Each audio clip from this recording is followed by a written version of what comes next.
Hello and welcome everyone. This interview is organized by the CBIM network to discuss the current state of digitization in the architecture, engineering and construction industry, or AEC industry for short. My name is Mia and I'm here with my colleague Flavia. We're both PhD researchers in the CBIM network.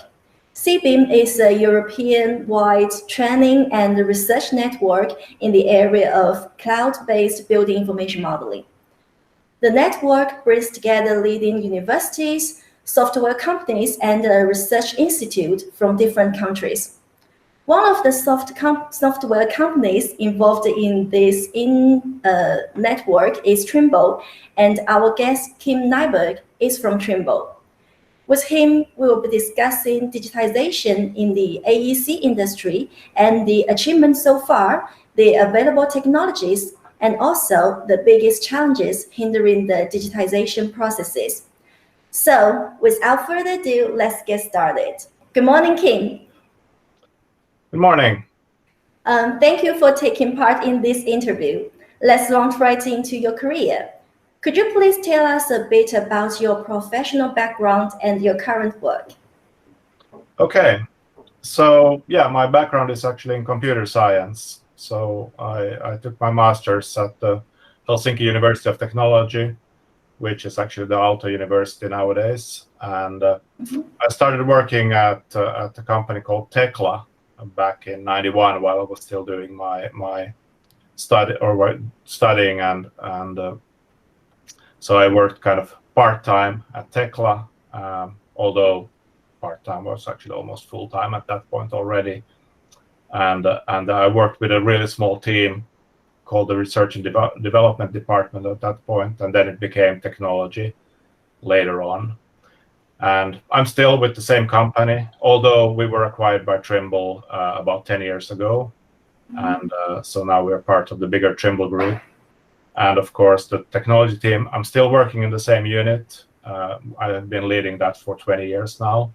So I'm leading about 70 engineers now working on shared components for software developers within Trimble. Okay, interesting. Then how is your work related to the construction industry? Well, so in my background, I don't really have any background in the construction industry, but of course, because of Tekla and because of Tekla structures, I've learned a little bit talking to customers and also our developers and product managers and so on. So we have optimized, for example, our technologies so that they are well suitable for software in the construction industry.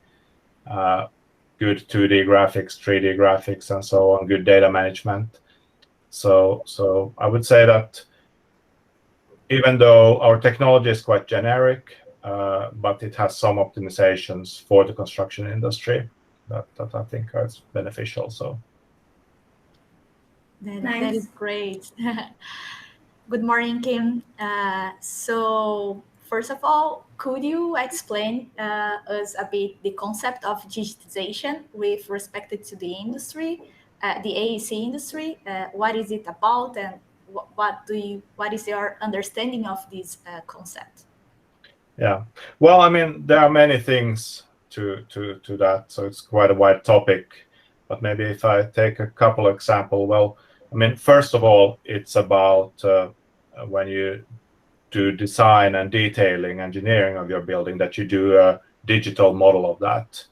And that is, of course, important. I mean, compared to more traditional 2D or paper-based processes that we try to replace. But after that, I think the more important aspect is how do we use that model then? How do we bring it to the field without dumbing it down too much? And I think that is an area where we still have a challenge in the construction industry. But basically, it's about creating kind of a digital twin, both when you're building something, but then also when you're operating it. So the information that you have created is useful also after you have erected a building, for example, or built a road, when you get into the maintenance phase and operations phase. So digitization is basically everything from kind of the birth of infrastructure all the way to decommissioning it and all the data related to that. That was a great explanation. And in your opinion, where we are at and what is the current state of digitization in the AEC industry, for example, compared to the other industries? Well, we do have a lot of good things going on. So I would say that most of the modeling now is done in 3D. We use proper product models and so on. We use project management software instead of paper-based processes. So we have a good start. But as I mentioned in the first answer, we're still dumbing down information once we get it out to the field, which means that we kind of take our nice 3D models, flatten it down to 2D drawings, print them out on papers, and then we start to interpret that information, try to create a 3D real-world object out of that again. And I think that's one big challenge that we still have.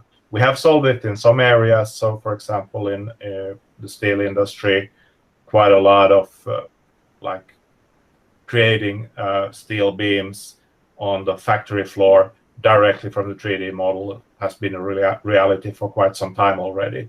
But once we go into the construction site, there we're still lacking concepts in digitization. So I think that's a challenge.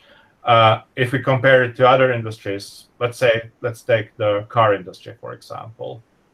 There, the processes are much more repeatable, much more automated. A lot of the work is done by robots, or that has been the case for a long time already, and it's just getting more and more automated like that.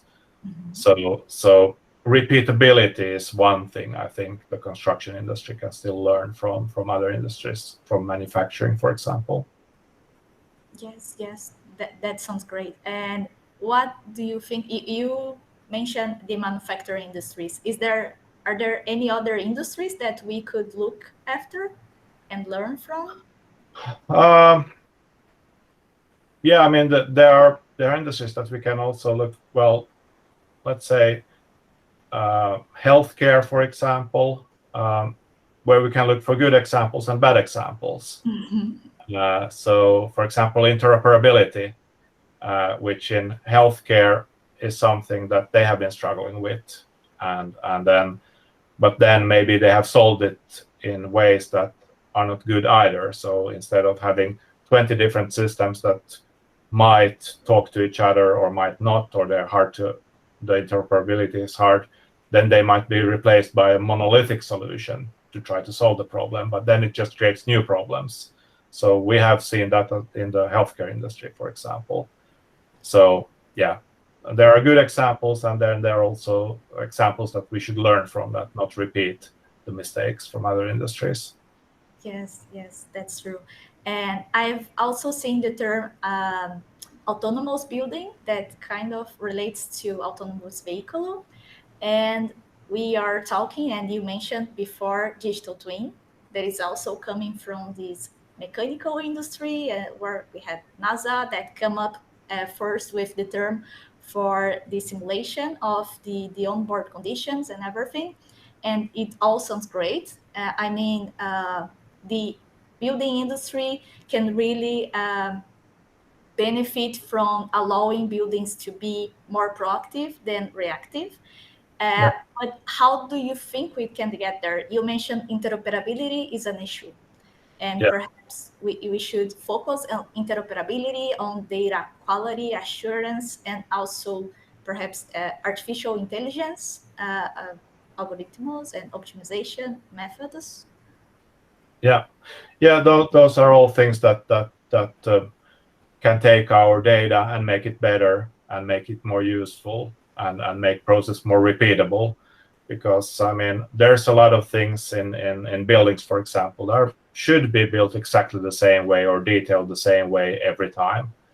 And then also with AI, for example, we can optimize this. So we can optimize structures so that we can use less material, for example, to get to the same end result, energy efficient buildings and so on. So I would say that AI machine learning opens up a whole world of possibilities for the industry to really optimize and create better buildings and better infrastructure. Sounds great. And in your opinion, and according to the situation right now, what are the currently available technologies or softwares, platforms in this AEC industry for leveraging digitization and web-based collaborative processes? Yeah. Well, as I mentioned, we do have good tools for creating information. So good BIM authoring tools like Revit or Tekla Structures or Bentley offerings, ArchiCAD, and so on. And we do have a lot of different collaboration platforms, again, BIM 360 or Trimble Connect, and so on. But they're still kind of, I would say, islands of automation. So disconnected systems in a way that you have to kind of go all in with the vendor easily. They want to kind of lock you into their collaboration platform, for example. And there I see open standards like IFC being very important.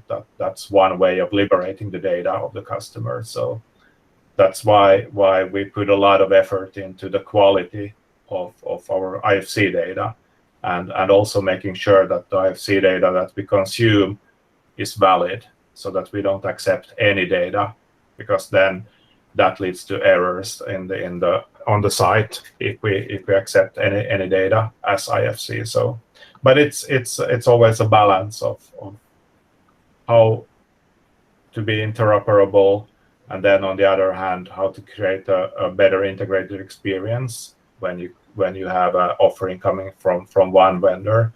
So yeah, and I think that's something our customers are struggling with as well, that they want to use the best of breed in some cases, and in some cases they want to use integrated solutions. So yes, definitely. I think this is also the problem we want to solve. And as you mentioned, Revit and Tekla, do you mind making a comparison between them on digitization or collaborative process? I mean, for example, what kind of functionality does Revit have that Tekla doesn't, or vice versa?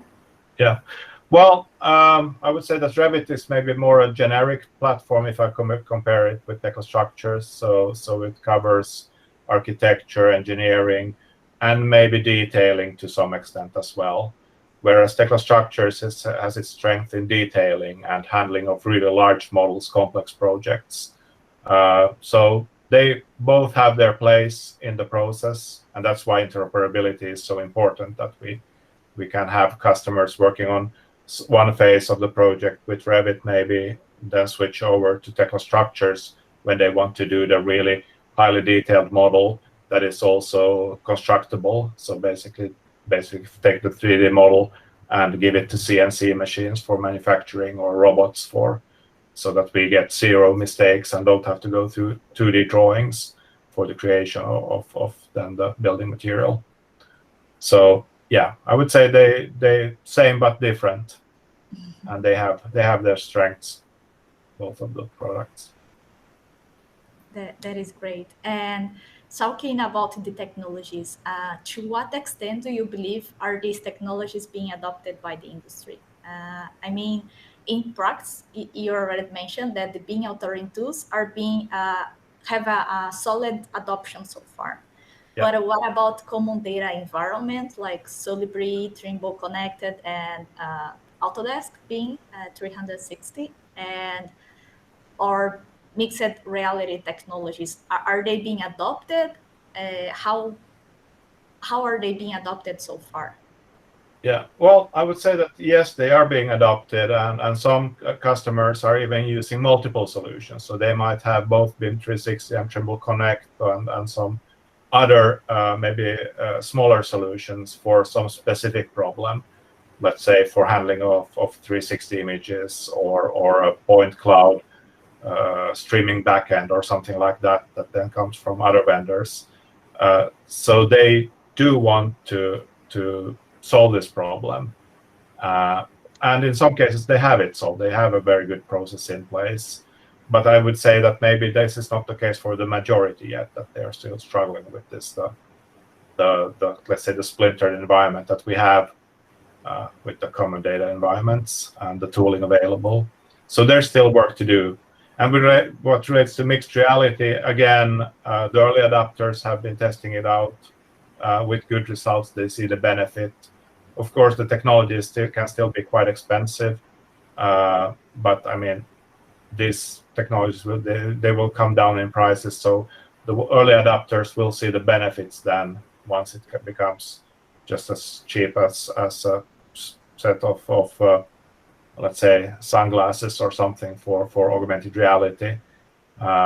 Then if you have your process in place, you have your data, you can get access to it, then you have hands-free access to digital information without having to carry a phone or a tablet, and you can use your hands for actual work, which I think is still important in the construction industry. Yes, that's true. We have a bright future ahead and lots to explore. But what do you think is holding us back? What would be the greatest barriers to the large-scale digitization of the industry and adoption of those technologies? Well, there are multiple reasons why we are not there yet. Let's put it that way. The construction industry is quite conservative in a way that, okay, if something works, why break it? We have been able to create buildings for hundreds of years now, so why do we need to change? Of course, we know the reason. We want to be more effective. We want to use less resources and so on.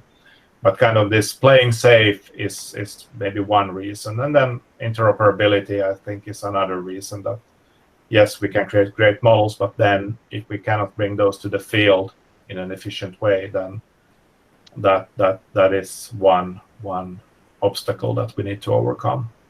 Yeah, that is truly an obstacle, and there's this lack of public acceptance, perhaps, that you mentioned, and interoperability and cross-domain collaboration, and perhaps even the awareness and skill professional to actually be able that is actually a good point, that getting trained personnel for this technologies is something. But on the other hand, I see this as an opportunity as well, because with these new technologies like mixed reality or robotics in construction industry, it makes it interesting for young people to get into the industry. It's not just about manual labor anymore, but automating workflows and working with interesting technologies, working with AI and machine learning. So I see this also as a potential solution to the skilled labor shortage that the industry has experienced, that we get young people interested in it again. Okay, interesting. And last question. So in your opinion, what would be the role of the CBIM research program in encouraging the digitization of this AEC industry and in spreading the use of these available technologies? Well, your question actually has the answer. So I think you're kind of spearheading innovation, and also you're kind of now training yourself in the state of the art and also advancing the state of the art for the industry, which makes it then the industry more interesting for others to get into. And I think that is one important role so we get more students interested in the topic, we get then new skilled workers, and then ultimately we let's say bridge the gap between construction and manufacturing, for example, so that we move the processes closer to each other and make processes more repeatable and more efficient in the construction industry. I think that's kind of the end goal with all of this, but that kind of takes multiple steps, and the students in this program are kind of spearheading the state of the art, and then the rest will follow. We are inspired to be the game changer of the industry. Well, thanks a lot. It was a great conversation, Kim. It was great to hear your insightful inputs on our current state of digitization. And thanks for your time. And thanks everyone for watching this interview. We'll be releasing more content about it, about our CBIM program and the research that we are doing in our social medias and websites. So you can access the link in the description of this video and learn more about what we are currently doing and what are all the fields that we are involving with in our network. And you can even get in touch with our research. Thanks a lot and bye-bye.